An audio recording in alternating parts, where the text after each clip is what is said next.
यैरिमे गुरुभिः पूर्वं पदवाक्यप्रमाणतः व्याख्याताः सर्ववेदान्ताः तान् नित्यं प्रणतोऽस्म्यहम्.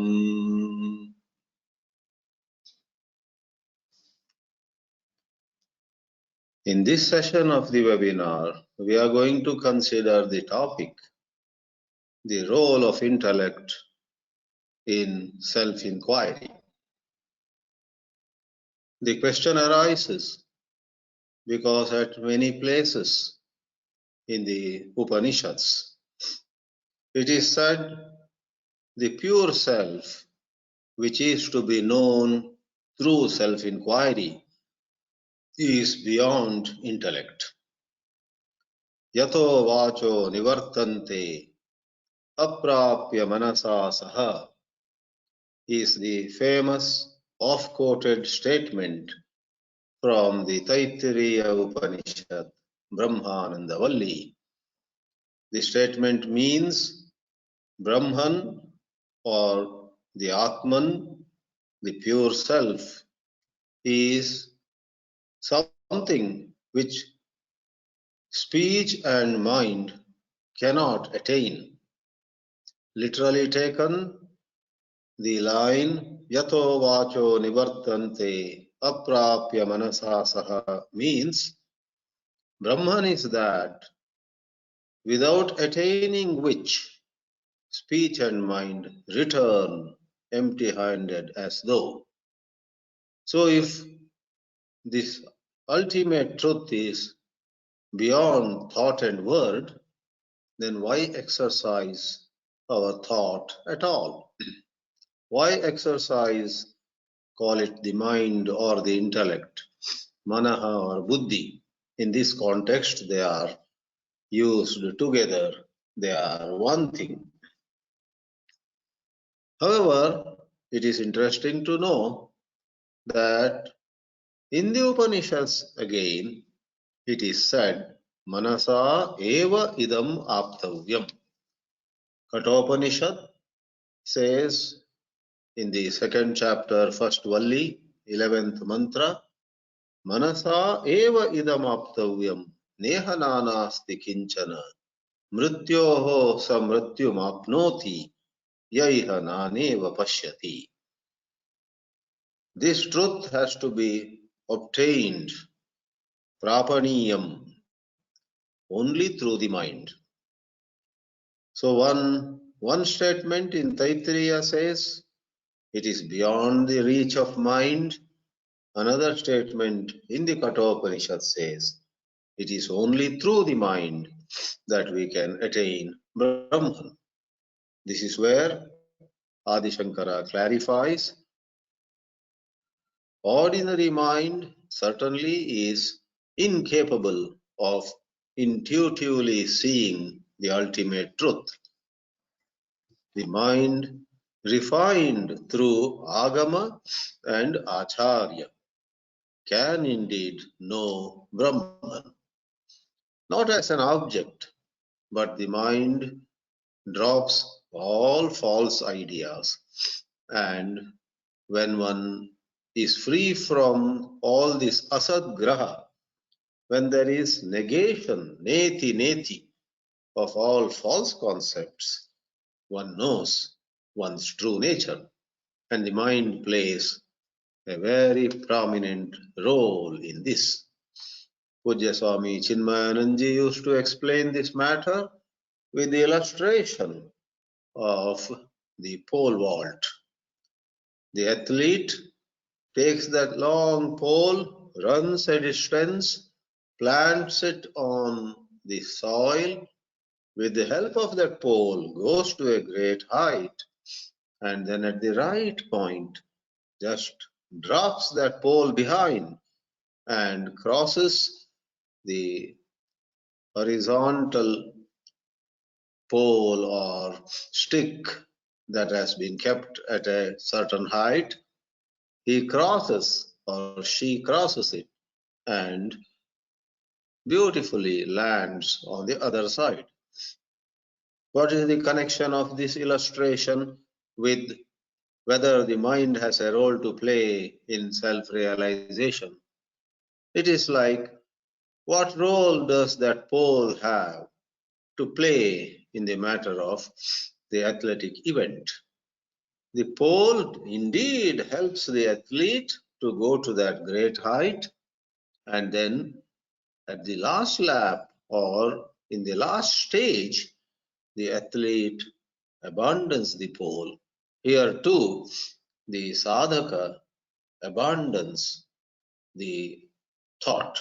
It is by letting go of thought, it is by letting go of mental effort, it is by letting go of one's self-effort through the mind that the truth dawns upon one. The role of the mind is thus indeed to be acknowledged. And what do Shastras, scriptures such as Upanishads, such as the able commentaries by teachers like Āchārya Shankara do? To illustrate this, in the wonderful Prakarana Grantha Atma Bodha, there is a beautiful metaphor. Ajnana kalusham jivam jnanabhyasad vinirmalam krutva jnanam swayam nashyet jalam katakarenu is said. Katakarenu is certain seeds of some plant, and they were used in olden days to purify a tank full of water. Let us say the water has some dust or some other impurities, and by sprinkling a lot of powder of these kataka seeds, we can ensure that a layer, a membrane-like layer is formed on the surface of the water body, and this layer pretty soon starts going down. As it sinks, it gathers all the dust, all the impurities in the water and goes to the bottom. So the kataka powder doesn't remain in the water. The kataka powder takes away all the impurities and itself also settles at the bottom, and all the water in the tank now is pure, is potable, is fit to be drunk. In that way, the scriptures, through that very extraordinary way or procedure of adhyaropa apavada, deliberate superimposition and subsequent negation, help us intuit the truth, the reality of our existence. And in this process, the scriptural concepts do not stay. They do their job, and taking us to a great height of contemplation, the concepts disappear. The concepts play an intermediate role. They are not there to stay. Just as the powder of Katakarenu does not stay. It goes to the bottom. All the dust also goes to the bottom. Water is left clean and pure. Shastra also withdraws. Our mind is made pure, and as we said before, the mind itself, as though, takes a back seat. We know who we are.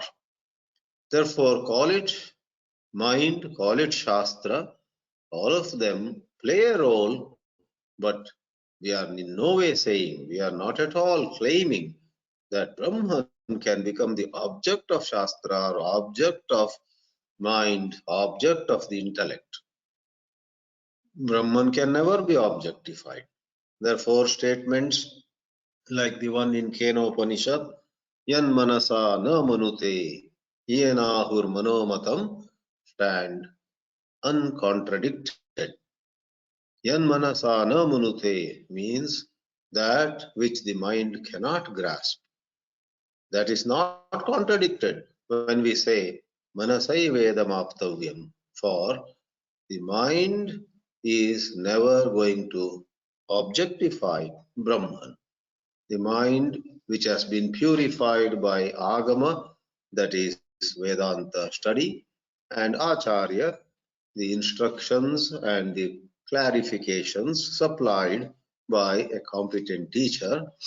Such a mind, purified by Agama and Āchārya, plays its role and then as though stays back.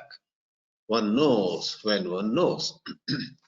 Therefore, Shastrabhyasa, Jnanabhyasa has been recommended. Sri Vidyaranya Muni in Panchadashi says, Jnanabhyasa, the spiritual practice, regular practice in the context of Jnana, the path of wisdom, consists in Tat Kathanam, Tat Chintanam, Anyonyam Tat Prabodhanam, Ekadeva Paratvancha, Jnanabhyasam Vidurbuddhaha. That is Jnanabhyasa when you and I study the scriptures, get an idea of what Upanishads are talking about, Tat Chintanam, we reflect on it all the time, and Kathanam, we talk about it, Anyonyam Tat Prabodhanam, with fellow students, we discuss it. Today, with our mind that is not pure, even if we are engaged in Vedanta studies, once we are out of the class, whether it is teachers or students, once we are out of the class, there is a high tendency in us to talk about sports, talk about cinema, talk about politics, talk about weather, talk about the coronavirus, talk about a thousand things under the sun, and yes, among them a little Vedanta would come. That would not be Jnana Abhyasa. Reduce all other discussion to the bare minimum. Anya vācho vimunchatha, says Mundakopanishad.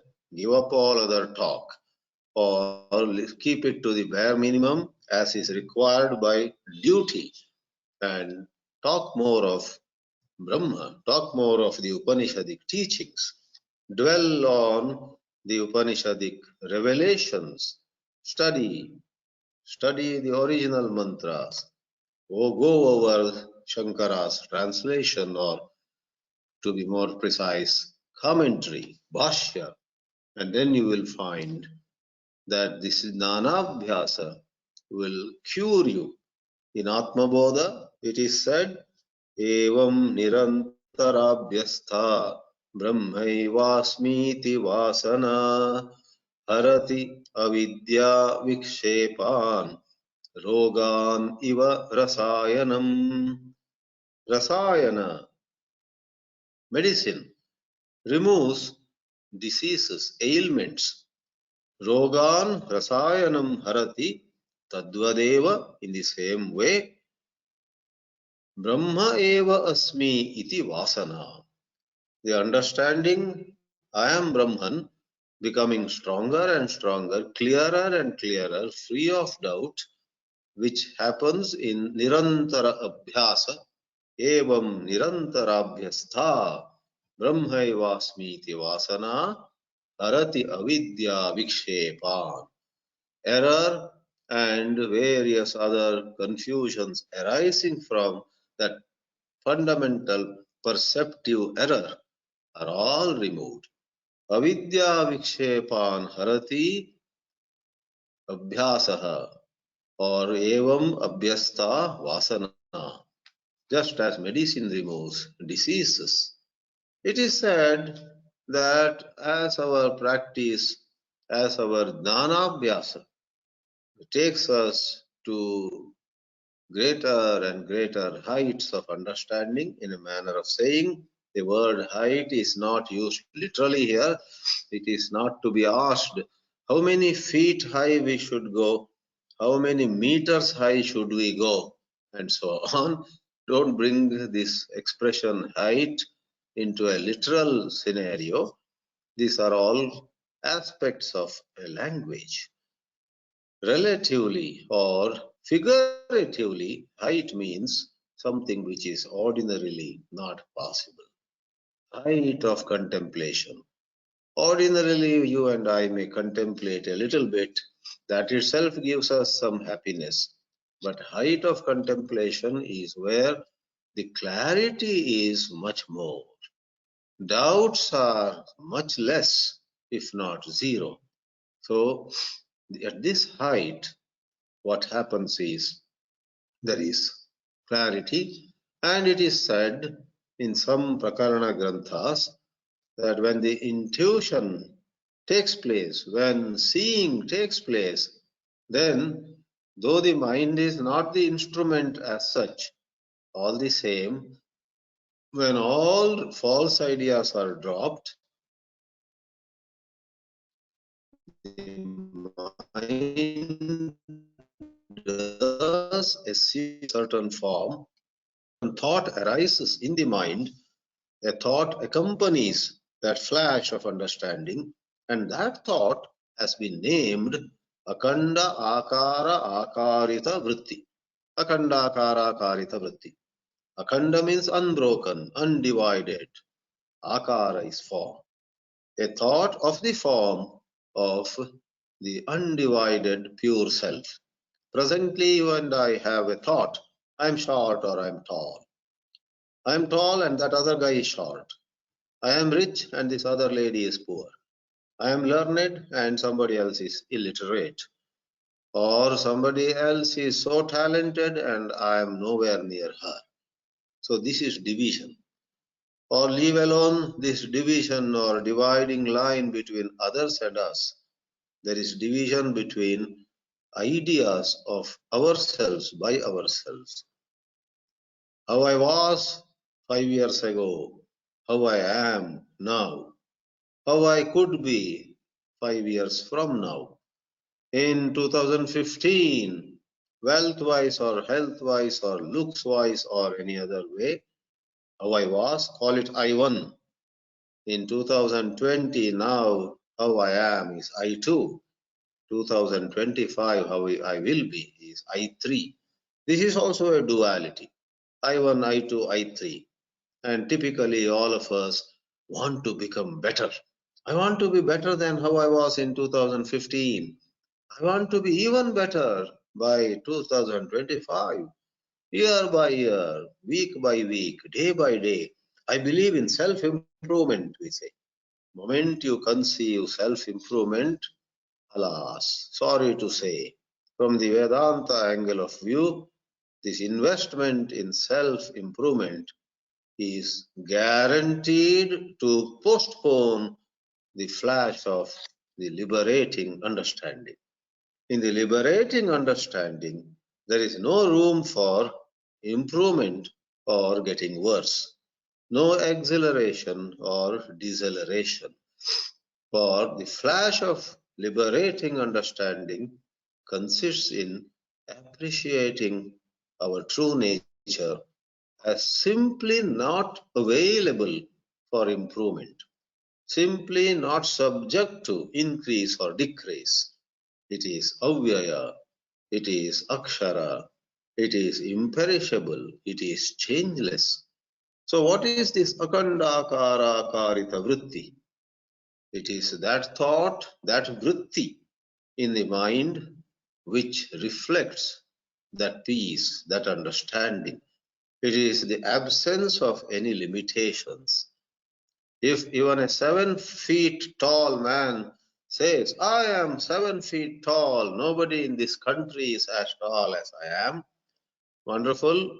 However, 7 feet is way less than 20 feet. 7 feet is nothing compared with 8 feet, 10 feet.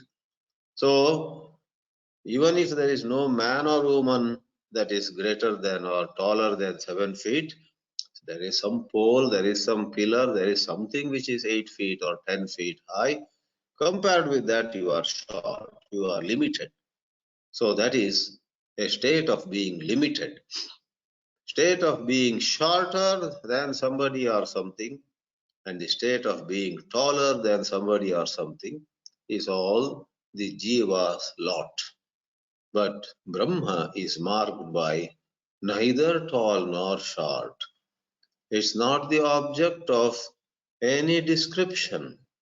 Ashabdaha, asparshaha, arupaha, avarnaha, agandhaha, all negation, one after another. In this manner, the scriptures on one hand say it is beyond the intellect, on the other say please exercise your intellect. But there is a refined way of exercising our intellect. Initially we form concepts, but as we advance it is questioning the concepts and letting go of concepts. Initially we add, later on it is more and more of subtracting or letting go. So the liberating insight, the wisdom of liberation, Moksha Shastra, requires that the mind operate on a higher plane where it just keeps abandoning ideas. In that sense, the human mind, your mind, my mind, has indeed a prominent role to play. Therefore, the role of the intellect in self-inquiry is initially get broader and broader angles of view, get better and better pictures of this way of living or the meaning of living. Who am I? What am I? I am someone who has a physical aspect, who has a mental aspect, who has an energy aspect. Annamaya Atma, Pranamaya Atma, Manomaya Atma, Vijnanamaya Atma, Anandamaya Atma. In Prakarana Granthas, it is referred to as Kosha, Annamaya Kosha, Pranamaya Kosha, etc. up to Anandamaya Kosha. Call it Kosha, sheath, or call it Atma, a self on a deeper level, a self rediscovered as something else. Either way, all these are to be appreciated by the intellect. It is the intellect which has to discover larger and more valid meanings of the sense of I. Aham pratyaya. Viveka Chudamani points out the pure self, Shuddha Atma, Nirvikalpa Nirakara Atma, as Aham pratyaya lambana. Asti kaschit mahan atma, asti kaschit swayam nityam, aham pratyaya lambanaha, avastatraya sakshi san, panchakosha vilakshanaha, is a certain shloka. Asti kaschit swayam nityam. So there is something, there is somebody, there is a certain dimension to our existence, which is the basis of a million ideas of who we are. No matter in what way we describe, a certain concept of I arises. It is just a concept. It is memory at work. If you remember some pleasant episode in your life, you will find an idea of yourself rising in you, which is pretty, praiseworthy. You remember how you helped a number of people when they were in need. That memory makes you feel, I'm a good person. I'm such a nice fellow. But if you remember those instances in life where you were actually not helpful, you deceived somebody, you hurt someone, you let somebody down, that memory makes you feel low. I am no good. What is the truth? Am I good or am I no good?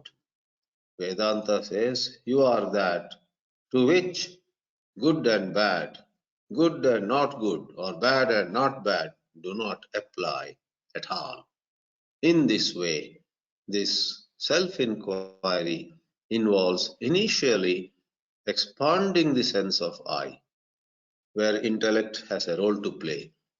And in an advanced context, the intellect has to just let go of ideas.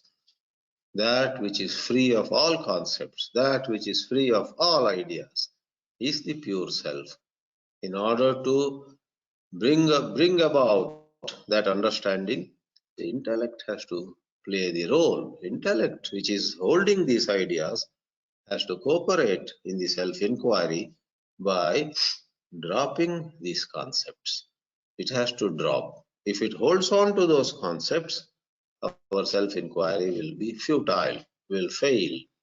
Therefore, earlier, in the early stages, by cooperating in understanding concepts, and at the advanced stage, it cooperates in terms of letting go of concepts. First it is hold, later on it is drop.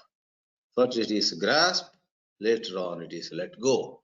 Both these are done by the intellect. In that sense, we may say the intellect has a precious, very valued role in self-inquiry. We pause here, and as always, we welcome some questions, if there are any.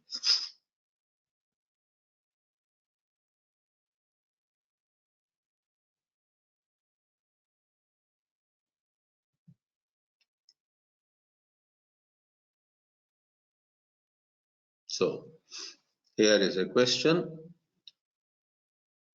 Welcome one and all to understand.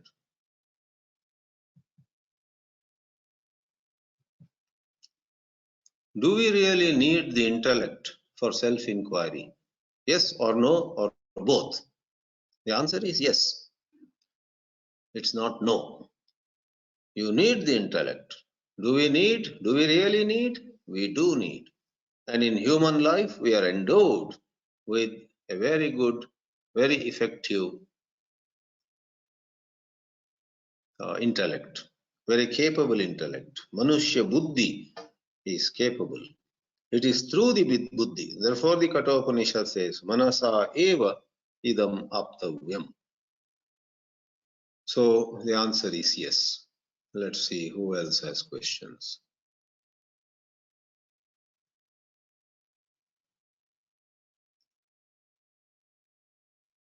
So Krish has a question here. I am enabling his microphone.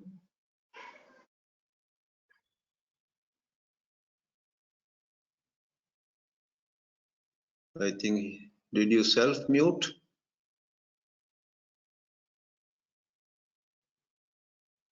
Is that better? Swami, can you please say? It's a very complementary thought. I don't think it's contradictory, but I just thought I'd bring it up because it's interesting.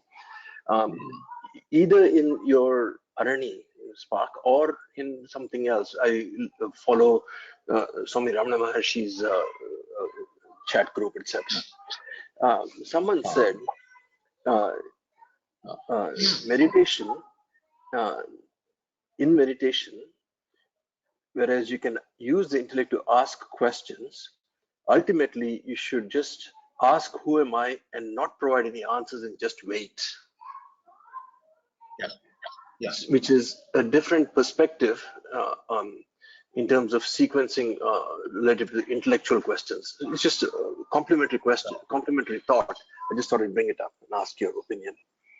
Sure. Yeah. Initially, you are welcome to ask varieties of questions, but at the advanced stage, hold on to just one question, who am I? Well said. It complements all that I had spoken. Thank you. So, A.R. Ganti says,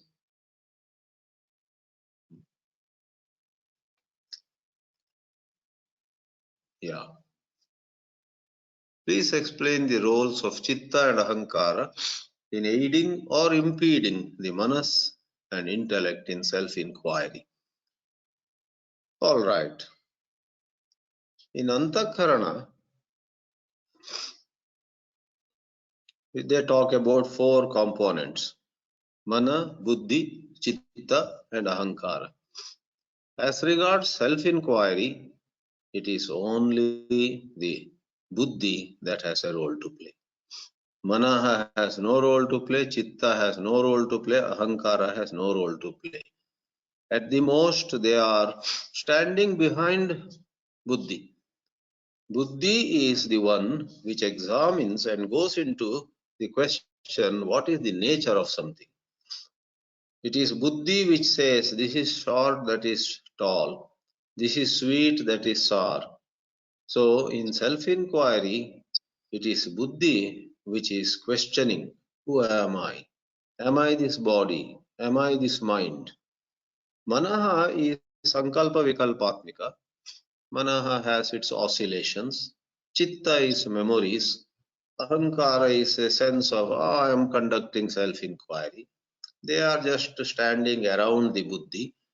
It is the buddhi which explores the nature of anything. You pick up something in hand and you wonder, is this gold or is this something that looks like gold? So then buddhi is operating. Therefore, among the 4, mana, buddhi, chitta, ahankara, buddhi is the tool of inquiry. Buddhim tu sarathim viddhi, says Kathopanishad in the Ratha Kalpana. So leave alone the advanced question, who am I? Even with regard to lower questions, what is right, what is wrong, what is true, what is false, what is good for me and what is harmful to me. To go into that exploration also, buddhi is the way. Therefore, buddhi is the charioteer who in fact turns the chariot to the right or to the left. Therefore, it is buddhi which is important. Dayagummi has conveyed pranams for Shivaratri. Rema Menon says, Pujya Swamiji, how do we differentiate between intellect and mind? The moment you question this way, it is intellect that is operating. You don't have to differentiate. You get going with inquiry. You get going with exploration. When you get going, when you get ahead with exploration, that is buddhi operating. And when you remain with some desire or with some oscillation, where there is nothing being determined, nothing being finalized, just shaking, vacillating, then it is called manaha. Therefore, the definitions have been given. Sankalpa vikalpatmakam manaha, oscillatory thoughts are mind, and nishchayatmika vrittihi buddhihi. Moment you decide, this is sugar. No, that judgment could be wrong sometimes. You might put some powder in your mouth and say, this is sugar. That buddhi has operated. Then you may say that buddhi had come to a wrong conclusion. Buddhi can be wrong also. However, there was nishchaya, there was conclusion. So where there is conclusion, may be discovered to be wrong later on. That is buddhi. Therefore, one doesn't have to differentiate as regards one's self-inquiry, but one has to academically, one has to understand that my buddhi is now taking a stance in this way. So buddhi is decisive, mind is oscillating. Buddhi determines the nature of things, wrongly or rightly, and the mind is just unable to. You put something, some powder in the mouth of a friend, ask him, well, is that sugar? And that friend says, I don't know. I don't know. Maybe, maybe not. Then it is manaha.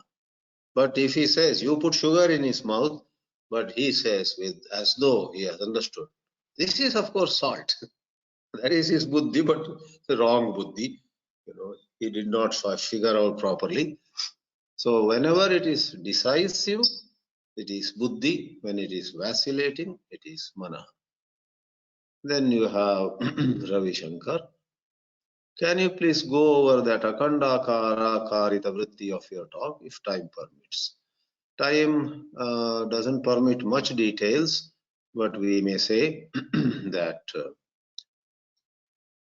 we have, when we see a flower, a thought arising in our mind that takes the form of the flower. We saw the flower, we closed our eyes. Even after we closed our eyes, in our mind that flower shows. Therefore, it is thought which has taken the form of a flower. We see a pot, close our eyes, and thought with the form of a pot still lingers. Now the question is, can there be a thought with the shape of Brahman? But Brahman has no shape. Therefore, we say carefully, a thought at the climax of spiritual practice, a thought that represents understanding of Brahman, not as an object with a geometric shape or with some kind of distinguishable nature. See, when you have anger, you know you are angry. When you are jealous, you know I am jealous. So jealousy is distinguished from anger. Anger is distinguished from jealousy. So this distinguishability, not color or geometric shape, also makes that thought to have form. That is form, akara. But in the case of Brahmajnana, there is neither geometric shape nor color nor any kind of distinguishability from another thought, but there is dropping of millions of ideas of who we are or what this universe is. The specific knowledge sits lightly upon this understanding, which is not specific, which is all pervasive. One more question by Ravi Shankar. How can we think at a higher level of Vedanta while doing daily chores and professional work? Would it be correct to say that the intellect... No, that's another question. So this question is, how can we think at a higher level of Vedanta? We are very capable, sir, of thinking of Vedanta, just as when we are very drawn to some, let's say, enjoyment. I love ice cream. And no matter how serious work I am doing, what chores I am performing, the thought of ice cream rises in me, and then I will be thinking, once this work is over, I am going to go and get some ice cream, and so on. When somebody falls in love, he will be thinking of the beloved all the time, no matter what he is doing. And if he has enough skills, he will do whatever he is doing quite well also. And yet will be having thought of ice cream or someone whom he loves, someone whom he hates. So you and I are very capable of higher level of Vedanta thinking while carrying out our duties. That is possible. They also give the example of, if somebody has bad toothache, no matter what work he is doing, he will be constantly aware of the pain in his tooth. Likewise, thinking of God, thinking of that higher level of Vedanta is possible. For that, some practice. Start with whatever you can and it will increase. Start small and grow big applies here. Sri Ram asked me another question. Would it be correct to say that the intellect has a role in the Shravana and Manana phases, but not in the Nididhyasana phase of our sadhana? Yes, I think it's a good way of looking at it. In Shravana and Manana, intellect has more role to play, and in Nididhyasana, hardly any role. But really, when we are more and more mature, in Shravana itself, that letting go begins. Manana itself, certain amount of letting go, takes place. Nididhyasana has even more of letting go rather than holding and grasping. In this way, we can appreciate the role of intellect, which is outgoing and inward turned, or one role of the intellect in conceptualizing, another role of the intellect in dropping concepts. Both these roles are pretty much present in all the three, Shravana, Manana, Nidhyasana, but depending upon our maturity level, the first role of grasping and conjecturing reduces, and the second role of letting go increases. When we are very mature in all the three, Shravana, Manana, and Nididhyasana, letting go itself happens. You go to a teacher's class, the teacher is explaining Mundaka Upanishad mantra, let us say, Divyo hi amurta purushaha sabahya bhyantara yajaha, or something like that. And since you are already very mature, even as the teacher is speaking, those you are doing Shravana apparently, but you experience dropping ideas of your identity, your personality. Sundarajan says again, in my experience, in my limited experience, I have found my intellect to be a useful crutch sometimes, but an impediment at other times. For Atma Vichara, is the intellect more or less helpful compared to devotion, bhakti to Guru or God? I ask because on some level the intellect and devotion seem to be acting against each other. Well, here too, it is a matter of skill, it's a matter of maturity, it's a matter of how much we have trained our intellect. A trained intellect, an intellect which has got the skill, will not cause any hindrance to bhakti, or bhakti will not cause hindrance to jnana. But when there are some limitations, then there is a certain conflict.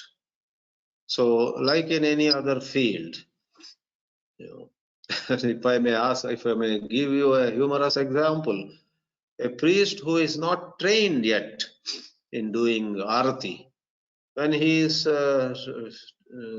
taking the lamp in a circle, the ghanta, the bell also will go in circle. But as he gets trained, he will be able to hold the bell without rotating it and move it, and he will be rotating only the lamp or the light, the flame. The flame goes in pradakshina in a circle. So that is how here too the heart and head seem to have some conflict when we have not acquired the necessary skills. But on a higher plane, after acquiring skills, they are in fact complementary. As intellect is used to inquire in Jnana Marga, the bhakti in the heart gladly cooperates and adds fuel to the journey. And intellect gladly cooperates and gives its nod, gives its approval to our prayers. That is how there is a coming together of head and heart as we gather the skills. So it appears all the questions are over, unless there is someone who has raised his hand and wants to ask, and it is no other than the fast-paced bowler, Purna Rao.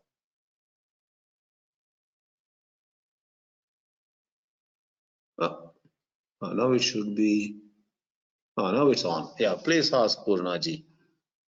Namaste Swamiji. After many days, I'm asking you a question.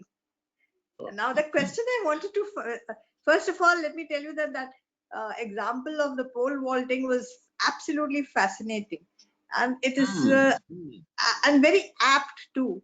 So what I wanted to ask was, in this act of pole vaulting and this leap of faith that you're talking about, now do we drop the most important thing of fear? Because in everyone's life we are very beset with fear, And does life become simpler then?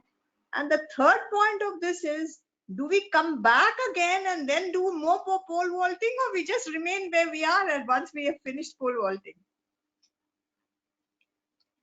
No, there is a practice where you sort of do the act and not really, you don't complete it. Then you have to again and again do. But in the case of actual realization, it is once for all. If you really have gone to the height, to that necessary height, and then let go of your mind and attained realization, it is a one-time affair. You don't again and again go get realized, but slip back and then say, oh, you know, I realized yesterday, but it didn't stay. Now this time I'm going to realize and stay there. Realization is not something which slips and goes. They say it is like roasting a seed. When you roast a seed, it is not, it doesn't germinate anymore. So Maharshi Ramana has clarified in Ramana Gita that true realization is once for all. But he says, if some people find that they have in fact experienced such wonderful peace, but then something happened and they slipped back to agitation or insecurity or fear, as you called it, he says, then what you thought was realization wasn't really realization. And it is just practice having gone to a certain commendable height. Therefore, we would not call it liberation at all. And lastly, you rightly said, fear is a major force acting on human life. All of us are caught in some fear or the other. And letting go of it, how does it happen? In fact, by the integrated approach to right living, spiritual living, where you are constantly learning. Life constantly gives to you various lessons, and you open up.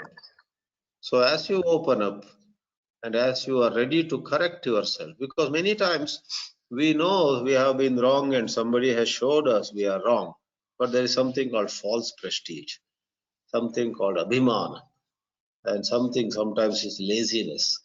Yeah, I know I should not be doing it, but I decided from 2021 I'm going to stop doing it. So why not from today? So some attachment, some false prestige, habitual force. So to change habits is not easy. Therefore, it comes in here too.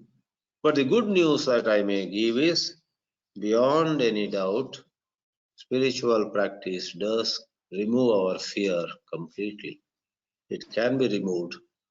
The journey may look very long at a given moment, but there are, as Viveka Chudamani says, yenaiva yataha yatayosya param tameva margam tava nirdishami.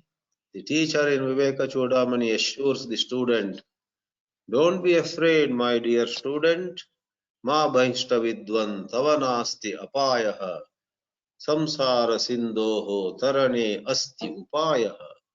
You have a upaya, you have a way to get out of the samsara, therefore there is no apaya, danger for you, and I shall show you the way by which many have walked and reached their destination. There is a shloka like that. So fear can be dropped. And when it happens, it could be such a silent and insignificant process. You may just give out a tiny smile, that's all. You won't even laugh.